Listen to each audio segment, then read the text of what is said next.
बिस्म बिस्मिल्लाहिर्रहमानिर्रहीम। अस्सलाम वालेकुम स्टूडेंट। जैसा कि आपको पता है हमने हिस्ट्री का कोर्स स्टार्ट किया हुआ था क्लास 10 का। आज हम यूनिट नंबर 12 करेंगे, ग्लोसरी स्टार्ट करेंगे। बार्क का मतलब है the outer covering of tree, यानी जो हम कह सकते हैं कि जो छिलका होता है, बाहर का जो कवरिंग होती है ट्री का, उसको बार्क कहा जाता है। वॉक का मतलब है शाख यानी large branch of tree. Colloquy यानी बोल चाल, ठीक है। क्रीक का मतलब है narrow area of water where the sea flows into land. Knobby का मतलब है गंडीदार यानी having a small hard lumps, ठीक है, मतलब कि हमवार ना हो। नीडली का मतलब है thin hard pointed leaf of pine tree, ठीक है। स्ट्रिप का मतलब है to remove a layer from something, यानी किसी चीज़ से लेयर को रिमूव करना स्ट्रिप कहा जाता है। वैन का मतलब है लुकिंग पेल एंड वीक, जो कि जर्दी माइल हो और वीक कमज़ोर हो, ठीक है। इसके बाद ये कंप्रहेंशन की चीज़ें हैं, ये आप खुद करें। इसमें ये ग्रामर के हवाले से फर्स्ट कंडीशन और सेकंड कंडीशन जो कि मैंने यहाँ डिटेल में लिखा हुआ है। सबसे पहले फर्स्ट कंडीशन की तरफ मैं जाऊंगा। तो the first condition is a structure use for talking about possibilities in the present और इन फ्यूचर। ये आप याद रखें, पॉसिबिलिटीज़ इन द प्रेजेंट और इन फ्यूचर टेंस, ठीक है। इसमें एक इफ़ क्लास होगा और प्लस मेन क्लास, जो कि फर्स्ट कंडीशनल को कह सकते हैं कि सेटिस्फाई करेगी। लाइक इफ़ क्लास, इफ़ होगा, स्ट्रक्चर इसका इस तरह है, ठीक है। जो सेंटेंस बनेगा फर्स्ट कंडीशनल का, इफ़ होगा, फिर सब्जेक्ट होगा, फिर वर्ब होगा इन प्रेजेंट टेंस। ये इसका इफ़ क्लास है। और मेन क्लास में सब्जेक्ट होगा, विल होगा और वर्ब होगा। Like if you study hard, ठीक है, यू विल, यू सब्जेक्ट है, विल पास द टेस्ट, ठीक है। लाइक इफ़ क्या है, ये इफ़ है। द वेदर इज़ नाइस, ठीक है। वी विल गो स्विमिंग, ठीक है। तो इस तरह ये फर्स्ट कंडीशनल को हम कह सकेंगे ये फर्स्ट कंडीशनल है, ठीक है। ये स्ट्रक्चर याद रखें। और ये है कि जो कि पॉसिबिलिटी के बारे में कहेगी, जो कि प्रेजेंट और फ्यूचर टेंस में होगी। इसके बाद सेकंड कंडीशन, सेकंड कंडीशन क्या है कि expresses unreal situation in present and future. जो अनरियल सिचुएशन है, जो कि मतलब रियल ना हो, और वो किस टेंस में होंगे, प्रेजेंट में होंगे या फ्यूचर में। इसका जो स्ट्रक्चर होगा, इफ़ क्लास इसका किस तरह होगा कि इसमें इफ़ होगा, सब्जेक्ट होगा, verb in past simple tense. Verb जो होगा यहाँ पे प्रेजेंट में था, यहाँ पे पास्ट में होगा। और जो मेन क्लास होगा उसमें सब्जेक्ट होगा, उड यूज़ करेंगे, यहाँ पे विल था, यहाँ उड होगा, ठीक है, उड याद रखें। और वर्ब होगा like if I had a million pound I would buy a big याच, ठीक है। अब यहाँ पे देख ले, एफ है, सब्जेक्ट, एफ है, सब्जेक्ट है, ठीक है, वर्ब है, और जो सिंपल पास्ट टेंस में लिखा हुआ है, ठीक है। और इसके बाद जो मेन क्लासेस में सब्जेक्ट भी है, वुड भी है और वर्ब भी है, ठीक है। तो ये सेकंड कंडीशन को सेटिस्फाई करेगी, प्रूव करेगी कि ये सेकंड कंडीशनल सेंटेंसेस होगी।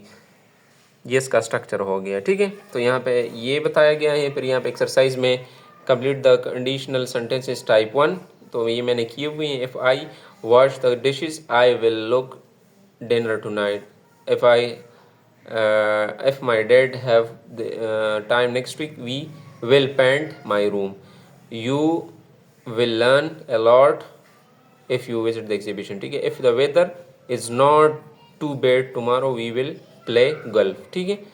इस तरह से कंडीशन सेंटेंसेस टाइप 2 के हवाले से तो हमने जिस तरह स्ट्रक्चर में पढ़ा था कि सब्जेक्ट होगा, वर्ब होगा, verb past tense simple past tense में होगा, और वुड का इस्तेमाल भी करेंगे। लाइक इफ़ आई हैव है तो if I had more time I would learn to play the guitar. If she studied, past simple tense है ना, harder she would get better marks. इस तरह इफ़ वी न्यू मोर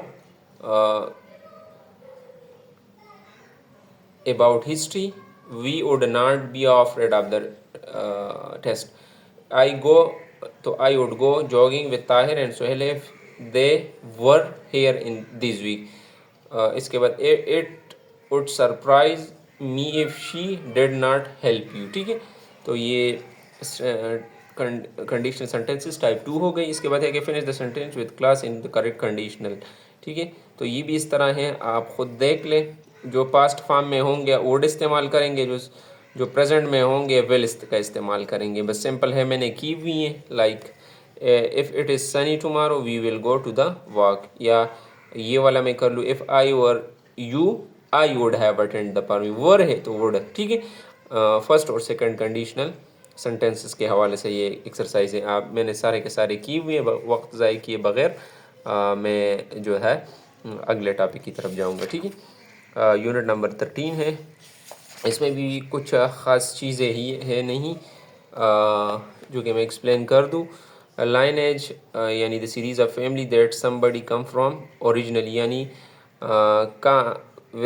विरासत कहाँ से family start हुआ है, शजराए नसब जिसको हम कहते हैं। ठीक है, ओरिजिनली कहाँ से ये ओरिजिनेट हुआ है। ठीक है, डोमिनियन का मतलब है अथॉरिटी टू रूल और कंट्रोल। ठीक है, रीड नहीं है कि हो सकता है प्रोनाउंसिएशन में गलती हो जाए।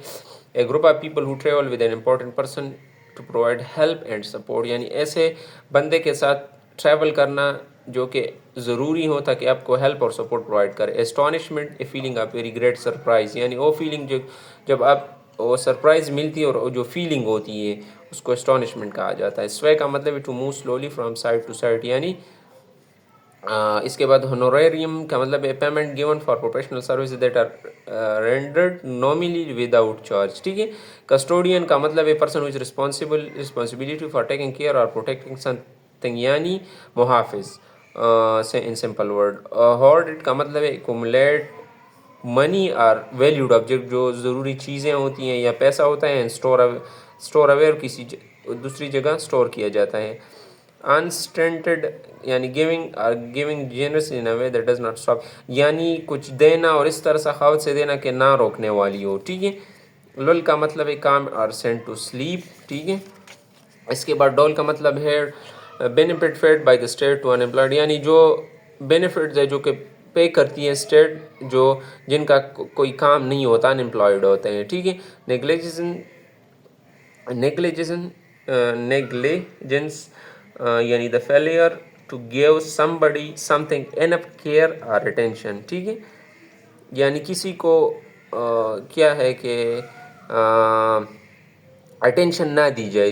ठीक है, तो उसको कहा जाता है। एपिटाइट का मतलब है physical desire for food. Appetite यानी जो खाने के लिए जो ख्वाहिश होती है, यानी भूखा, सिंपल वर्ड में भूखा। ठीक है, इसके बाद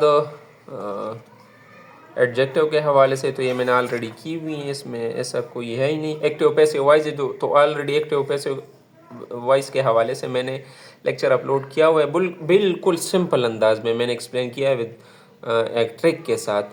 सिर्फ आप वो वीडियो देख ले, जिस तरह के पैसिव एक्टिव वॉइस आएंगे आपको उसमें कोई मसला नहीं होगा। तो ये मैं दोबारा नहीं करूँगा, और हर एक लेक्चर में कहता हूँ कि जो चीज़ें मैंने पहले की हुई वो मैं दोबारा नहीं करता। ठीक है, तो आप वो जाके देख सकते हैं। ठीक है, इस पेपर ये है कि decide whether the sentence are written in active और पैसिव, तो मैं ये कर लूँगा। By boys like to play soccer, तो एक्टिव में है।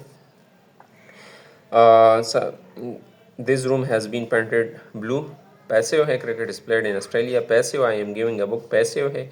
We have lost our key, active. You might see dolphin here, active. The report must be completed by the next Friday, passive है। इस तरह they were singing a song in lesson yesterday, active है। ठीक है, इसके बाद क्या है कि इसको रीराइट करना है। एक्टिव पैसिव वॉइस के हवाले से हैं। We are taught grammar by mister Sikandar, तो mister Sikandar rewrite the following sentences so that the verb will be in the active voice, verb को एक्टिव वॉइस में लेके आना है। तो मिस्टर सिकंदर टीचर्स ग्रामर। ठीक है, he was praised by the teacher praised him. ठीक है, मतलब कि हमने वर्ब को एक्टिव, ये पैसिव में है, एक्टिव में लेके आना है। The injured were taken to the hospital by the firemen, तो the firemen took the injured to the hospital। इस तरह the town was destroyed by an earthquake, तो an earthquake destroyed the town। इसके बाद the teacher was pleased with boys work, तो boys work pleased the teacher। इसके बाद क्या है कि by whom were you taught English, तो who taught you English। इसके बाद you will be you will be giving a ticket by the manager will give you the ticket, ठीक है। तो लेक्चर लेंथी हो रहा है इंशाल्लाह। यूनिट नंबर 14 में दोबारा मिलेंगे और ये मेरे ख्याल से लास्ट लेक्चर ही होगा क्लास 10 के इंग्लिश का, क्योंकि इसमें ऐसा कुछ है ही नहीं, डायरेक्ट और इनडायरेक्ट नरेशन है। जो प्रोनाउंसिएशन है और जो पंक्चुएशन मार्क्स है सॉरी, और जो ग्लॉसरी है वो मैं कर लूँगा। बाकी जो इसमें चीज़ें हैं वो मैंने ऑलरेडी की हुई है। और इंशाल्लाह क्लास फर्स्ट ईयर के इंग्लिश कोर्स में फिर अगले एक वीडियो होगा, उसके बाद उसमें मिलेंगे। तो तब तक के लिए अल्लाह हाफ़िज़।